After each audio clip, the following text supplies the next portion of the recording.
Here's what's been making the business headlines in sub-Saharan Africa this week.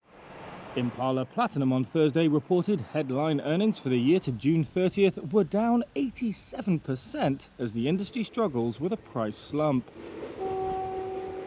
The Johannesburg-based company said halted projects in South Africa and Zimbabwe were unlikely to be revived due to the growing market for electric vehicles, which don't need platinum group catalysts in their engines. An index fund tracking Namibian government bonds is poised for its biggest annual gain on record, nearly 12% in US dollar terms, following the discovery of increased reserves of crude oil, and ahead of a presidential election due at the end of the year. The exchange-traded fund has seen a significant jump since Portugal's Galp found in April that the Mopane field could hold at least 10 billion barrels of oil. Since then, there has been interest from at least 12 other oil majors.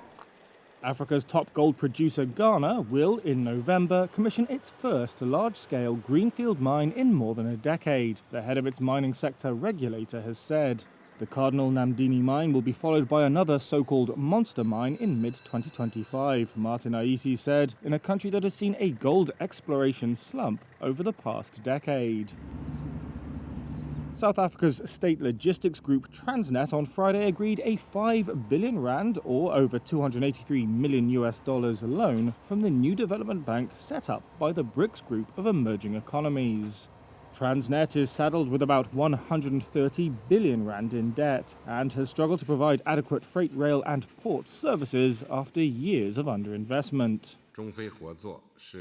And finally, Chinese lenders approved loans worth $4.61 billion to Africa last year, an independent study has shown, the first annual increase since 2016. The new data comes as Beijing prepares to host African leaders next week for the Forum on China-Africa Cooperation, which takes place every 3 years.